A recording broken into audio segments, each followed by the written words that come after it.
Bienvenue sur le podcast des atypiques sensibles, un podcast dédié à tous ceux qui n'entrent dans aucune case. Je suis Nadège, coach de vie certifié spécialisée dans l'accompagnement des atypiques sensibles. Mon objectif au travers de ce podcast est de te permettre de mieux te comprendre et d'oser te montrer tel que tu es. Ensemble, allons faire briller ton unicité. Ici, pas de blabla, mais du peps, de la joie, de la créativité et beaucoup de bienveillance. Si ce podcast te plaît, laisse 5 étoiles et un avis, ça lui permettra de voyager et d'agrandir la communauté des atypiques sensibles.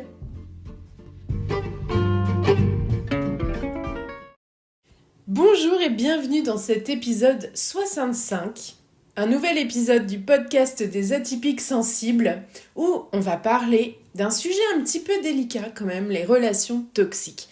Alors, vous êtes très nombreux à m'écrire pour me dire que vous avez l'impression d'attirer uniquement à vous des personnes manipulatrices, instables, envahissantes.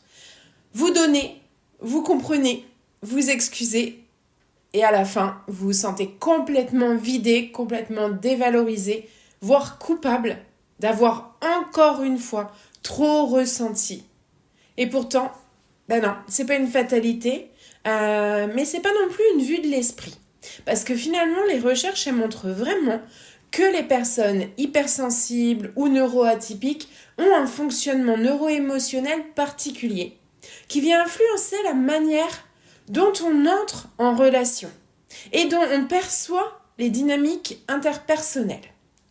Alors aujourd'hui, on va voir quoi dans ce podcast ?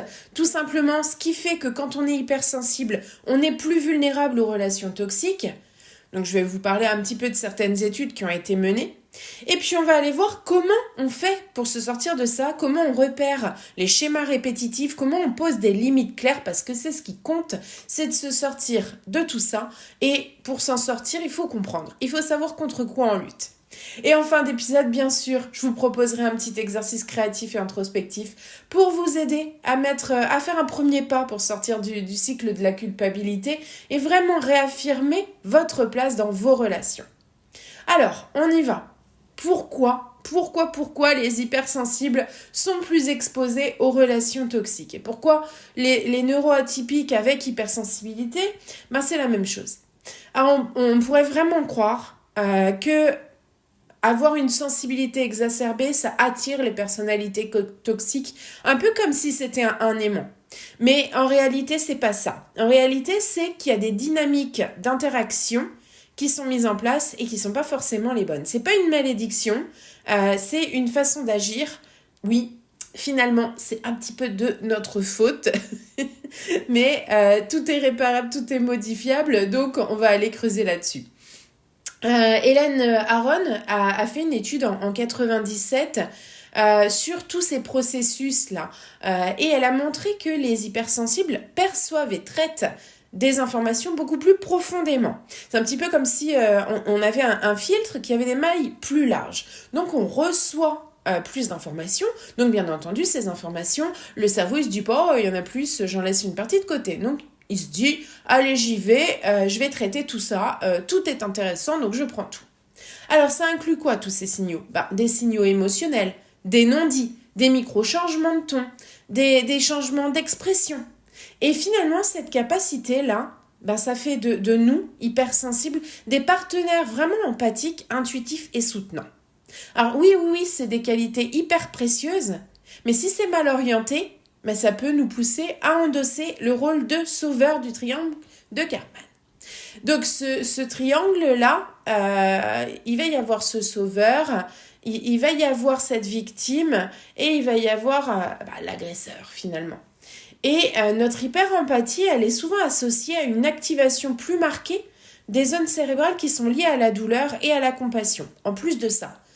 Donc, quand on observe la souffrance des autres, on va l'attraper. Ça, c'est une étude qui a été faite en 2014 par Acevedo, qui est hyper intéressante. N'hésitez pas à aller voir parce qu'il y a vraiment beaucoup d'études qui sont faites.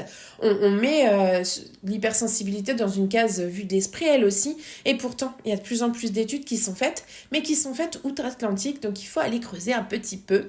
Je vous conseille d'aller voir Google Med si vous aimez les études en anglais. Faites-vous aider de Google Trad, allez, on y va. Soyons fous. ou de n'importe quel autre traducteur, mais vraiment, allez voir si ça vous intéresse. Alors, ça veut dire quoi tout ça ? Ça veut dire qu'un hypersensible, il ne fait pas que comprendre l'émotion de l'autre. C'est un petit peu comme s'il la vivait, il la ressentait littéralement. Et dans une relation équilibrée, c'est ok, mais dans une relation déséquilibrée, cette résonance émotionnelle-là, ça devient un piège. On veut réparer, on veut comprendre, on veut apaiser, et on finit par s'oublier. Voilà, donc ça c'est notre premier petit point de pourquoi on n'attire pas forcément les bonnes personnes. Puis il y a une sensibilité au rejet aussi, qui fait que tout ça vient s'activer. Chez les atypiques, cette sensibilité au rejet, elle est très fréquente. Il y a certaines études comme celle de Donnet, Feldman en 96 ou encore d'Hélène Aron en 2010 qui ont montré que cette sensibilité-là, elle amplifie la peur d'être abandonné, d'être incompris ou même la peur du jugement. Du coup, face à un partenaire qui va être toxique pour nous, en tant qu'hypersensible, on va avoir tendance à minimiser les comportements problématiques pour sauver la relation. Voilà, donc c'est notre fonctionnement, c'est ce mode de défense qui se met en place parce qu'on n'a pas envie d'être laissé de côté, que le rejet pour nous c'est trop difficile. On va se mettre en mode sauveur et on va activer tout plein de choses pour dire non mais il faut que ça continue, c'est de ma faute, je dois réagir, je dois faire quelque chose. On fait ce qu'on peut. Et puis il y a un autre point, c'est la charge cognitive et émotionnelle. Les hypersensibles et neuroatypiques réfléchissent beaucoup. Et ils cherchent à tout analyser, tout justifier. C'est un besoin de sens et c'est ok. Mais ça peut nous enfermer dans des relations où on va tenter sans cesse de décoder l'autre. Et en fait, on va plus écouter.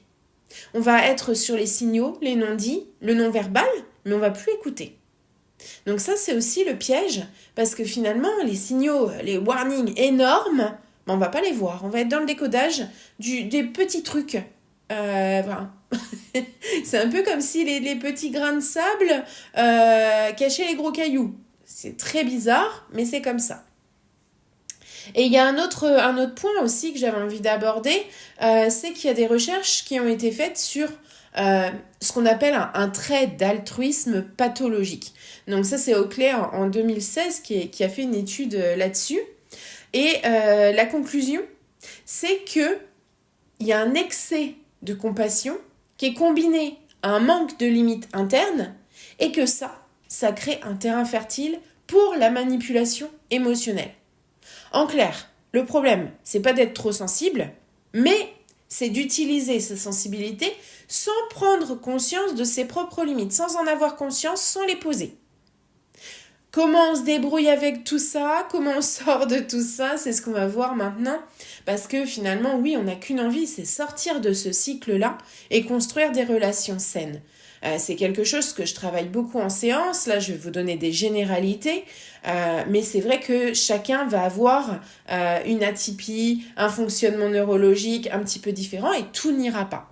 Donc, il va falloir tester, faire de l'essai-erreur. On va aller essayer de devenir moins sensible.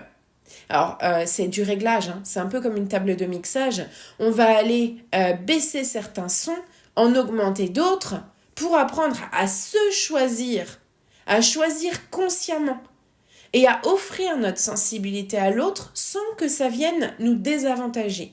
Donc c'est vraiment un apprentissage, ça se fait en quelques séances, en général entre 4 et 10 séances, on avance vraiment énormément.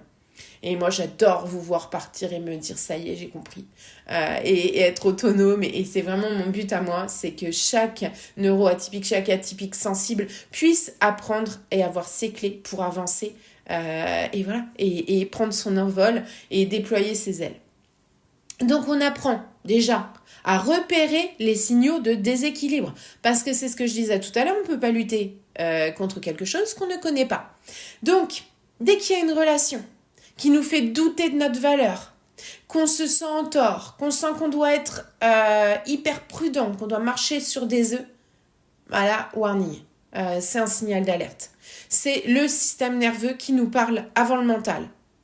On a ce truc-là qui vient dire « Écoute ton corps, écoute, il y a des tensions, tu te sens fatigué, tu te sens oppressé, il y a la migraine, il y a une digestion difficile. » Tout ça, ça indique qu'il y a un truc qui cloche. Donc, il va falloir ensuite revenir à notre ressenti plutôt qu'à l'analyse. Donc, je sais, le cerveau, le mental, souvent il prend le dessus, mais il va falloir revenir au corps. On va revenir à l'émotion, parce que c'est de là que vient le message. Donc, pour sortir de ça, il va falloir vraiment comprendre le cycle. Et le cycle, il passe par le corps. Reconnaître les sensations. Il passe par le cœur. Reconnaître les émotions. On reconnaît les vibrations internes quand quelque chose n'est pas juste. Et à partir de ça, on va pouvoir aller redéfinir notre modèle relationnel.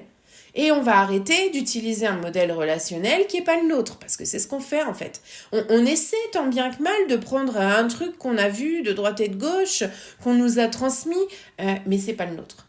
Donc là, on va aller faire la liste des comportements qui dans le passé nous ont fait souffrir. Donc ça, c'est un truc que vous pouvez faire très bien.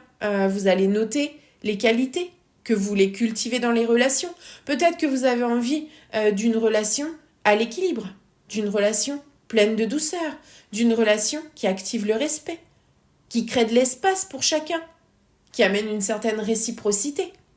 Et finalement, tout ça, c'est un nouvel alignement. Et ça agit comme un filtre. On projette vers l'autre nos attentes.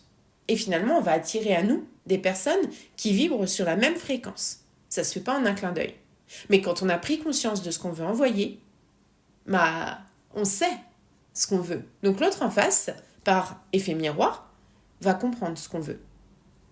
Il va falloir aussi faire un petit travail sur la culpabilité, parce que on est nombreux à se dire si je dis non, c'est la honte, je peux pas, c'est pas possible, je vais décevoir, je vais faire du mal à l'autre. Et finalement, on pose pas de limite. On n'arrive pas à quitter quelqu'un, parce qu'on a peur de lui faire du mal. Alors que poser une limite, c'est protéger notre énergie. C'est pas rejeter l'autre. Moi, j'aime bien dire que dire non à l'autre, c'est se dire oui à soi. Et des fois, c'est nécessaire parce que on fait pour l'autre sans énergie, sans respect de soi-même et finalement sans respect de la relation. C'est pas bon et c'est pas ok parce que finalement, on va faire, sous-entendu, on va faire pour faire plaisir à l'autre, mais en fait, on fait surtout pour que l'autre nous renvoie le sentiment qu'on lui a fait plaisir et se nourrir de ce sentiment. Donc il y a un petit côté égoïsme qui vient pointer son nez juste là. Et il va falloir aussi apprendre à faire confiance à son intuition, parce qu'elle ment pas. Mais souvent, on a peur de décevoir ou de tromper l'autre, et finalement ça nous pousse à douter. Parce qu'on donne une image de nous qui n'est pas la bonne. Donc si on donnait la bonne, l'autre se rendrait compte qu'on a donné une image qui n'est pas bonne. Et finalement, aurait l'impression qu'on l'a trompé.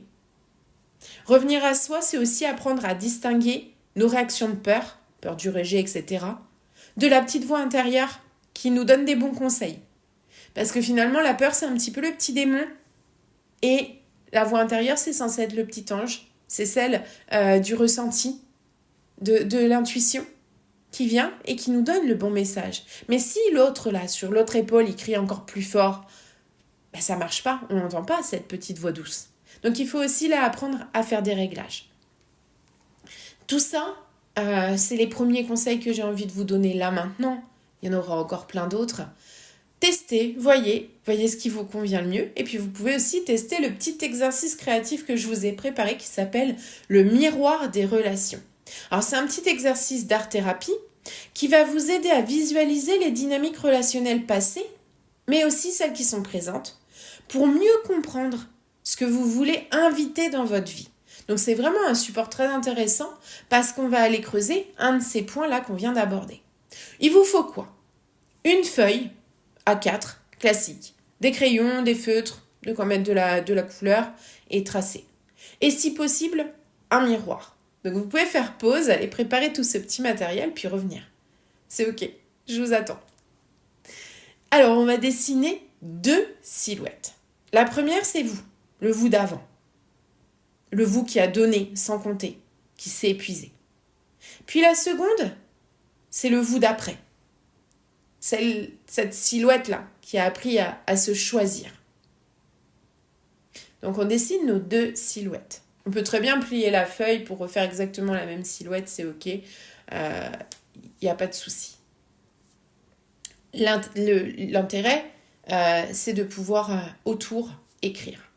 Donc autour de la première silhouette, on va écrire des mots.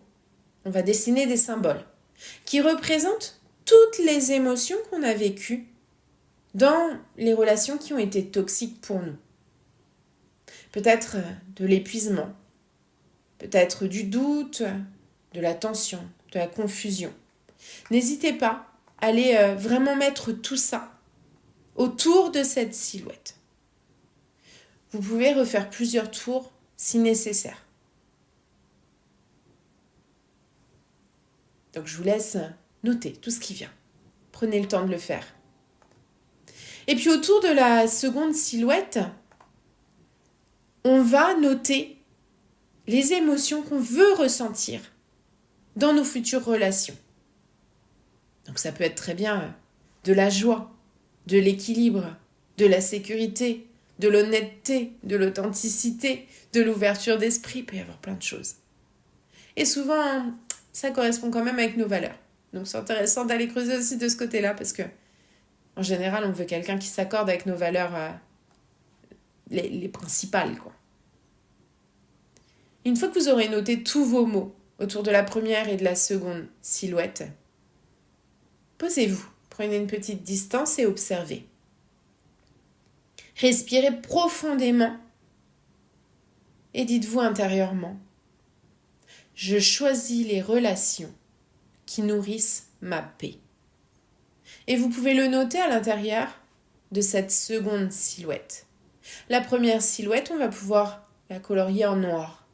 Un petit peu comme si on acceptait, aujourd'hui, maintenant, de faire le deuil de toute cette première silhouette et de passer dans la résilience avec cet objectif de la seconde silhouette qui nous permet de choisir des relations qui nourrissent notre paix intérieure. Vous pouvez garder ce dessin dans votre carnet comme un rappel visuel de votre évolution. Vous pourrez aussi refaire l'exercice dans quelques mois parce que finalement, peut-être que vous aurez nourri chacune de ces 2 silhouettes.